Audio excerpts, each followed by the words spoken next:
The movie starts in 1947 by showing us a cute dog called Paul wanting to leave his house. He scratches the door until his owner lets him out. Paul darts across the Wyoming farm as something supernatural fills the environment. A mysterious glow and a creepy sound fill the air. Suddenly, Paul whimpers, leaving the owner speechless and confused by what happened. In the next scene, we are introduced to Graham Willie and Clive Galling, two sci-fi geeks visiting the USA from England. They've been on a road trip and are currently visiting the San Diego Convention Center. The place is full of fans and cosplayers attending Comic-Con. Graham and Clive check the recent releases, buy some merchandise, and even try to buy a very expensive vampire sword. Then, they make their way to join the line of people waiting to meet the actor, Michael Biehn. He doesn't seem to care much about the duo. However, we discover that Clive is a writer struggling to publish, and Graham a book illustrator. After their busy day, Graham and Clive return to their hotel room to relax. They still can't believe that this trip to the US is happening, because it was their dream since they were teenagers. They do the most American thing, which is to chill out and order pizza. They annoy the delivery guy by telling him they'll drive through America's most famous UFO hotspots after Comic-Con. They even explain using the map. They are headed to Area 51 and the Black Mailbox in Nevada, then down to Camp Verde, then to Apache Junction, and then on down to Roswell, New Mexico for the site of the renowned crash of 47. Graham and Clive are ready for their transportation the next morning. As a big RV arrives, the two dash away and accelerate. Graham and Clive enjoy a good time with Pat the bartender during a stay in Arizona. The two are considerably taken aback by the bar's UFO and extraterrestrial memorabilia. Clive leaves Graham alone as he uses the restroom. Graham feels apprehensive as two cranky guys enter at the exact same moment. Graham returns and is greeted by Clive, who is delighted about an alien head-shaped dispenser in the Malian bathroom. The two start to trash Clive and Graham as wacko and assume that they might be gay. Clive and Graham hastily leave the bar after sensing the tense atmosphere. Clive inadvertently reverses the RV into the men's truck, denting it in the process. After shooting pictures at the Black Mailbox, the two see a vehicle in the distance. Thinking it must be the two strange men from the pub, they hurriedly search for the RV. The vehicle abruptly flips over, tumbles several times, bounces across the road, and slides to a burning halt on its roof as it passes the RV. The RV approaches the car that has crashed and stops. When Graham and Clive go close to the flaming vehicle, they don't see anyone inside.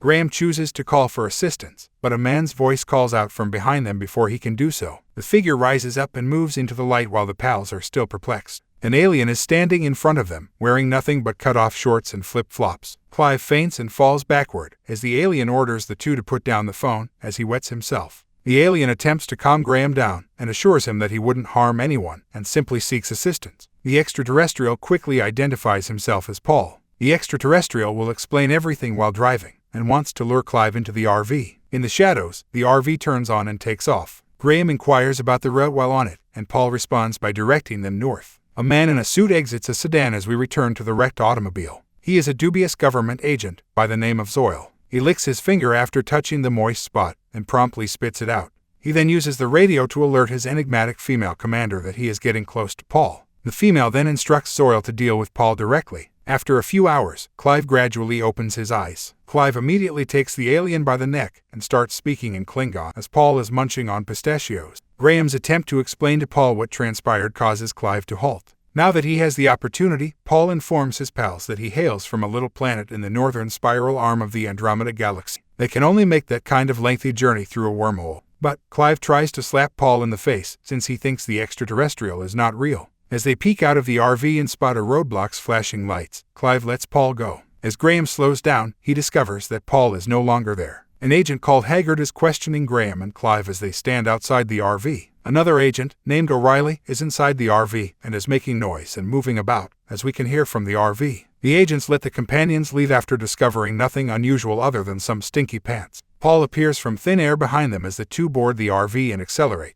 The sound of squealing tires draws the attention of the two agents. They see an RV veer across the road in the distance, before righting itself and continuing on its trip. The next morning, Zoyle meets with the two agents to discuss the task. Zoyle becomes enraged and directs the two of them to continue pursuing the RV and the two British visitors. Returning to the buddies, they make a pit stop at a petrol station to purchase some lunch. As they see a police officer pull onto the forecourt, Clive and Graham enter the shop, while maintaining as much of a casual appearance as they can. The RV speeds into the desert up the road. Something smacks the windshield suddenly. Each person leaps, and Graham stops the RV. A flattened yellow and black bird is lying on the road. Then, as Clive and Graham watch in awe, Paul scoops up the bird in his hands and starts to resurrect it. Paul quickly places the chicken in his mouth and gives it a terrible crunch. The police officer and the cashier are being questioned by Zoil and his guys at the petrol station. Zoil goes back to his car and informs his supervisor. She gives Zoil the go-ahead to do everything it takes to return that alien as quickly as possible. The RV drives into an RV park at dark to stay the night. As they meet Ruth, the park's owner, they see that one of her eyes is missing.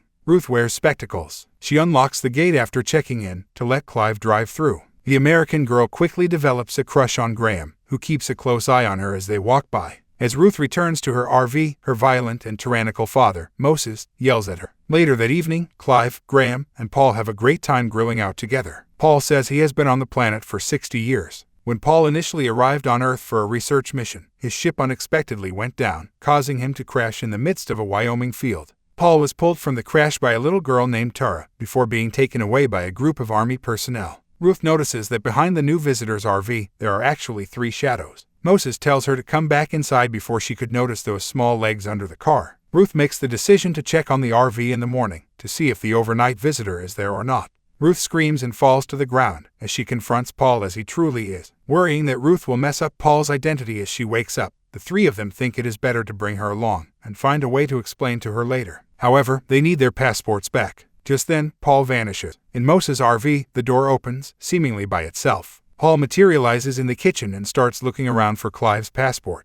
Moses then comes face to face with Paul. He bursts out of the RV, pursued by Moses, who is loading a shotgun. Paul makes it to Graham as their RV speeds up. In the RV, Ruth slowly gains consciousness. In a panic, she still can't believe Paul and continues to call him a demon. She begins to pray. Moses, who believes Ruth was kidnapped by a devil, speaks with Zoil and his soldiers in the meanwhile. After providing all the details on Ruth and the group, Zoil and his men depart. Moses, however, makes the decision to seek out Ruth and then use the shotgun by himself to eliminate the demons. Paul chooses to treat Ruth's eye once the friends are back. Ruth is shocked by the outcome and starts to believe Paul and the duo. The gang chooses to visit a crowded pub later on in the evening. Ruth calls her father on the payphone at the rear. Agent Zoil, however, answers the phone. He issues a warning that Ruth is in danger and that she and her pals must turn themselves into the police. Ruth is unaware that they are on a satellite phone, that Haggard is nearby working on a laptop, and that O'Reilly is listening. Ruth slaps the phone down out of terror. When she becomes aware of what she could have done, she and her pals sprint back toward the bar. After that, the RV roars to life once more. The gang gathers around a campfire at night and sit down. Paul remembers the evening of his accident 60 years ago. The first English word he learned was Paul, which he used accidentally to murder Tara's dog. Paul was incredibly sorry for Tara, but never had the chance to say it. The government is after Paul because they want Paul's brain and some very powerful stem cells for more covert research. The next morning, Paul is walking down the crowded main street with Graham and Clive. He is wearing the little cowboy outfit seen in the store display, and his hat is drawn low over his face. For his expected evacuation from Earth, they must purchase some fireworks. Zoil and his men continue to hunt down the gang in the meanwhile. Moses tries to save his daughter while driving alone. Paul is eventually able to visit Tara's farm to apologize for ending the life of her dog, Paul, in 1947. After being made fun of for what she claimed to have seen her whole life, Tara seemed glad to learn that Paul just exists. She fires up the gas stove to prepare tea, but is stopped by Haggard and O'Reilly on one side of the house and Zoil on the other. O'Reilly fires at them, igniting the gas and demolishing the home, as the group runs and drives away with Paul. The agents rush after the RV. In contrast, Haggard drives off a cliff, allowing Zoil to chase him. Zoil tells his employer that he'll have Paul within an hour, but she's had enough of waiting, and orders a military response, causing Zoil to shoot his radio. As Paul, Graham, Clive, Ruth, and Tara arrive at the rendezvous, they light fireworks as a signal and wait. Everyone assumed it was Paul's Jenga, when odd orange lights suddenly appear over the surrounding woods. Unfortunately, it's the huge dude who is Zoil's hidden boss, who is on board an army chopper. As Zoil comes, it is made clear that he was Paul's inside contact who had assisted in his escape, as she and 3 soldiers prepare to shoot him. In attempting to disarm the soldiers, Zoil suffers a shoulder injury. Tara punches the big man out. Graham is shot when Moses, armed with a shotgun, approaches. Paul chooses to heal him, but he sustains the most severe injury. This leads Moses to assume Paul is the Messiah. Paul eventually collapses from tiredness. Graham and Ruth confess their affection for one another and kiss, but the boss awakens and threatens the group with a gun. She gets crushed by the landing alien craft just as she is ready to open fire. For a brief while, the other characters huddle close to Paul's corpse, which is lying on the grass. Paul regenerates his wounds and then gets back on his feet. The alien vessel arrives and Paul is transported away. He quickly tells Tara that she can join him to have a better and more comfortable life, after ruining her childhood and accidentally murdering her dog.